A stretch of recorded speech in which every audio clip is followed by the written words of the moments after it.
டெல்லி சென்று திரும்பிய பிறகு அதிமுகவின் கட்சி பொறுப்புகளிலிருந்து நீக்கப்பட்டிருக்கக்கூடிய அந்த கட்சியினுடைய மூத்த தலைவர் செங்கோட்டையன் தற்போது தன்னுடைய ஆதரவாளர்களுடன் ஆலோசனையில் ஈடுபட்டுக் கொண்டிருக்கிறார். மேலதிக விவரங்களுக்கு குணசேகரன் இணைகிறார். குணசேகரன், விவரங்கள்.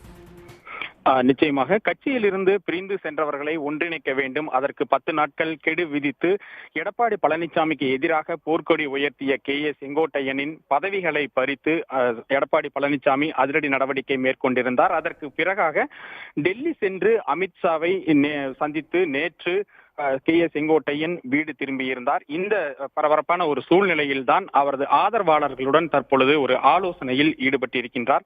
நேற்று மாலை அவர் வீடு திரும்பியதற்கு பிறகாக பல்வேறு ஊர்களில் இருந்தும் ஆதரவாளர்கள் அவரை சந்திப்பதற்காக வந்திருந்தனர். இதுவரை OPS அணி மட்டுமே அவரை சந்தித்து வந்திருந்த நிலையில் நேற்று முதன்முறையாக TTV தினகரனின் ஆதரவாளர்கள் நேற்று செங்கோட்டையனை சந்தித்திருந்தார்கள். கோவையில் இருந்து வந்திருந்த TTV தினகரனுக்கு நெருக்கமான 2 தொழிலதிபர்கள் செங்கோட்டையனுடன் ஒரு அரை மணி நேரத்திற்கு மேலாக தனியாக ஆலோசனை நடத்தி சென்றிருந்தனர். இந்த நிலையில் இன்று காலை தற்பொழுது கோபிச்செட்டிப்பாளையம் பகுதிகளைச் சேர்ந்த தனது ஆதரவாளர்களுடன் தற்பொழுது ஆலோசனையில் ஈடுபட்டிருக்கிறார். காலையிலேயே அவரது குள்ளம்பாளையத்தில் இருக்கக்கூடிய வீட்டிற்கு வந்திருக்கக்கூடிய ஆதரவாளர்களுடன் தற்பொழுது இந்த ஆலோசனை கூட்டம் என்பது நடைபெற்று வருகிறது.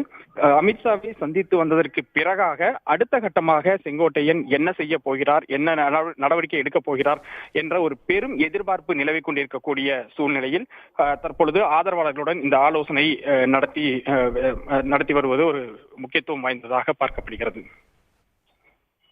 விவரங்களுக்கு நன்றி குணசேகரன். உடனுக்குடன் செய்திகளை தெரிந்து கொள்ள சன் நியூஸ் பெல் ஐகானை கிளிக் பண்ணுங்க.